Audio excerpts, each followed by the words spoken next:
Amateurs de comédie, ce soir, il y a les Parasites.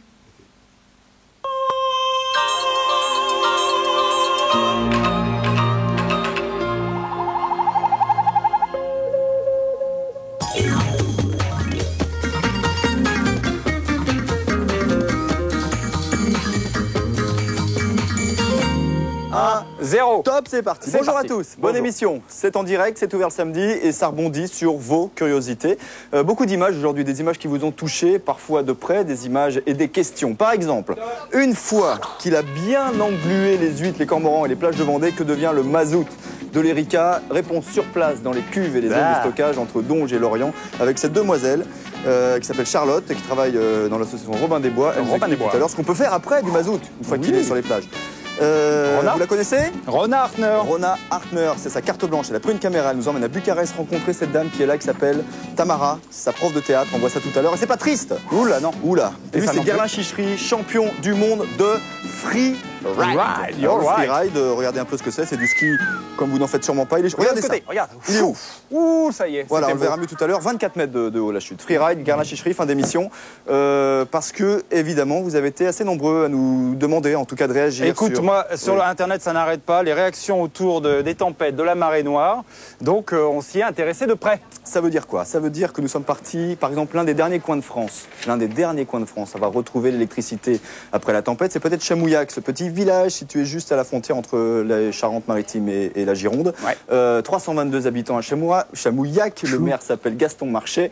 Nous allons le suivre quand il bat la campagne pour remonter le moral de ses administrés et faire le compte des dégâts EDF. Et nous allons le suivre, enfin, surtout monsieur Antoine Roux, d'ailleurs, notre reporter qui a passé 2 jours avec lui. Et sans monsieur Chamouillac, jamais nous n'aurions pu rencontrer madame Emma, qui a donc retrouvé l'électricité. Et tant mieux pour elle. Et on voit ça avec Antoine Roux. Comment elle va? Elle va bien, Emma? Emma, ça va? J'ai même pas eu le temps de débarrasser mes propres bûches. Tellement qu'il faut aller un peu partout. Vous avez le courant? Non. On dirait le bombardement. T'as pas encore l'électricité? Ah non? C'est pas possible. Ben oui. Quand les poteaux sont cassés, il faut les changer. Bonjour. Vous me reconnaissez? Oui. Bonjour madame. Bonjour monsieur. Et vous n'avez pas d'électricité? Non. Voilà mon électricité. Oh, mais quelle catastrophe! À 88 ans! Avez vu ça? Quand t'es dans la petite maison toute neuve, il n'y a pas longtemps qu'elle est couverte là. Oui. Eh bien, elle était découverte. Là, votre grange est en Oh, elle est retour. perdue. Heureusement que vous n'êtes pas chauffé à l'électrique.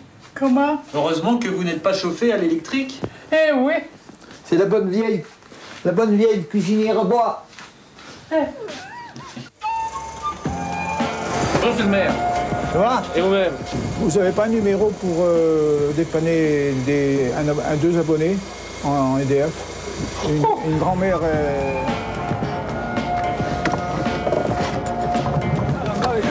Vous n'intervenez pas sur la basse tension? Non, nous on fait la moyenne. Nous, on fait C'est bien ce qu'il me semblait. S'il faut, on fait la basse aussi, mais... C'est pour une grand-mère elle n'aurait pas grand-chose, soi-disant, au bourg. Comme d'autres fois. Il y avait que comme ça. Avec des petites lampes comme ça. Quand on était plus vieux. Plus jeune. Plus jeune. Plus jeune, oui. Alors son nom, madame Emma, Y-M-A-S. Ok. Eh bien écoutez, on s'en occupe le plus tôt possible. Merci. Chamouillac, qui c'est qui s'en occupe pas? C'est au carrefour, là. Dans le bourg, route de Mirambeau. D'accord, c'est la route principale. Carrefour. Au carrefour.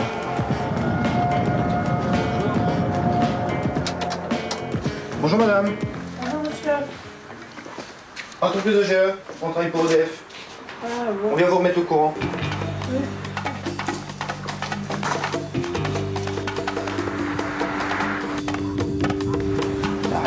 Oh là là là là là là là là.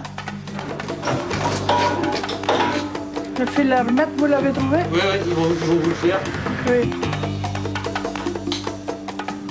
Ça y est, ils ont branché, non, pas encore. On n'a rien touché alors. Non, mais ça bouille dans la grange. Ça Faudrait que ce soit recouvert. Ah oui. Ça mouille sur les fils. Ah, sur ça le mouille compteur. sur les fils. Vous voyez comme c'est? Ah oui, c'est bon.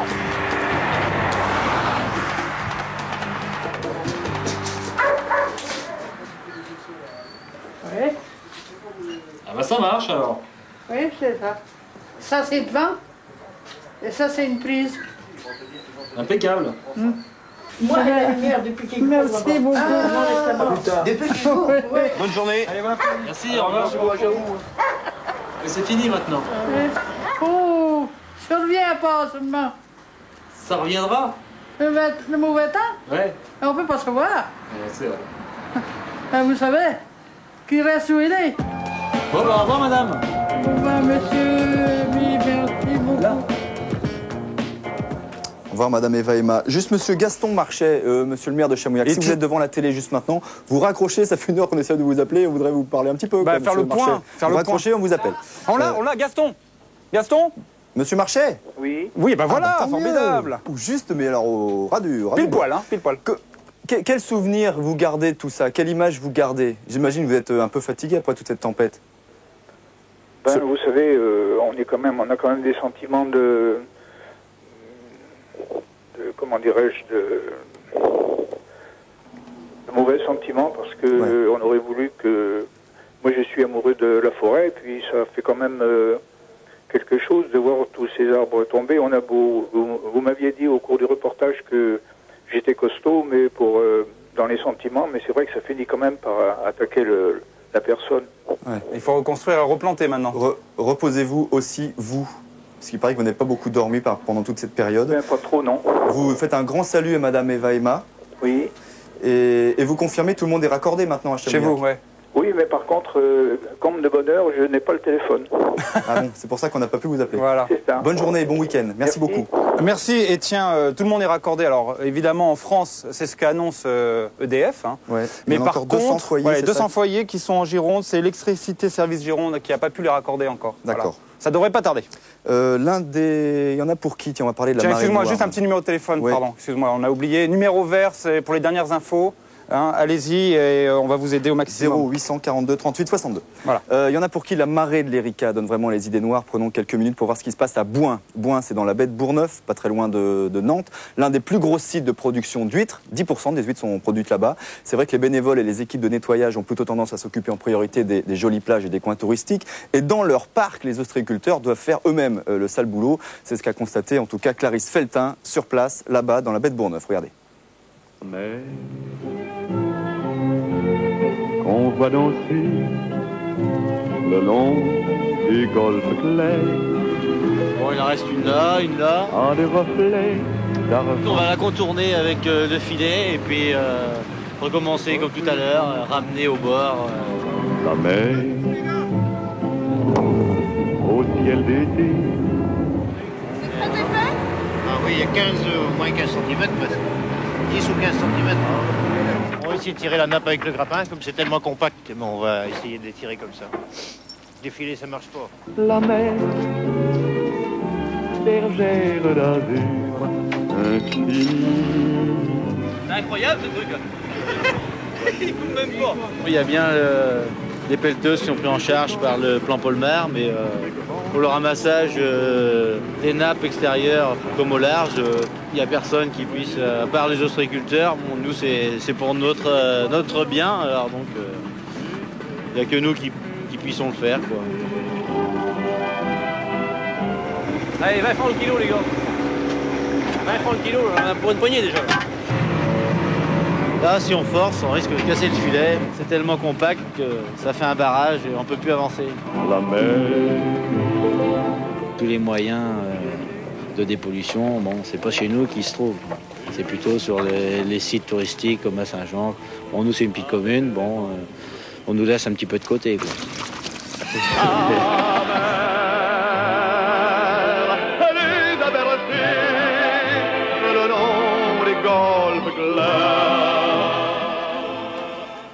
aux dernières nouvelles, ces nappes, les nappes à la surface de l'eau, il n'y en aurait plus. Elles sont toutes sur les plages maintenant. Les 10 000 tonnes échappées des souks de l'Erika sont donc sur le sable ou stockées dans les cuves.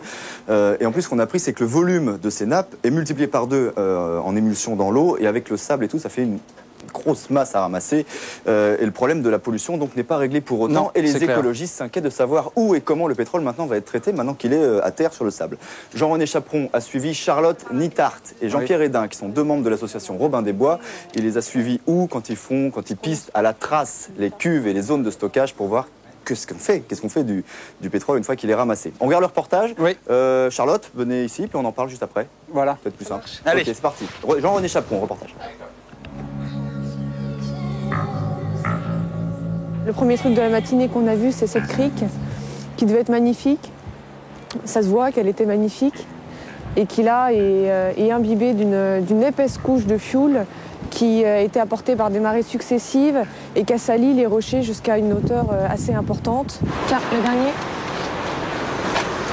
Vous allez où là?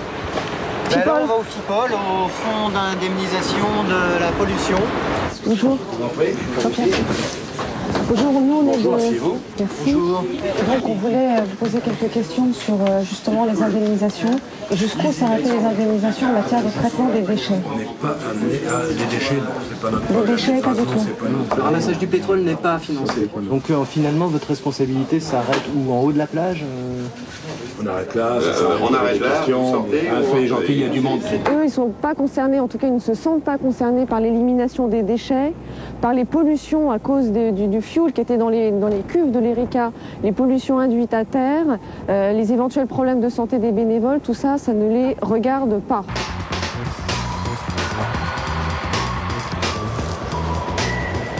Vous savez, on est sur un terrain privé. Et j'aurais souhaité simplement que vous passiez par le service communication de la SBFM. Vous avez quelque chose à cacher? Non, vous n'avez rien à cacher. Bon, ben voilà. Rien à cacher, Voilà. rassurez-vous. Allô, bonjour madame. Jean-Pierre Hédin, association Robin des Bois. Nous voudrions faire une petite visite du site pour se rendre compte du mode de gestion des déchets. On a besoin, semble-t-il, de l'avis de la préfecture pour aller dans une heure. Bon, ben, on leur dit au revoir quand même. Ouais.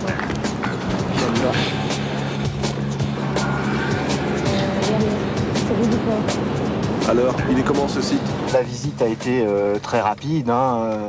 On m'a pas permis de voir toutes les alvéoles.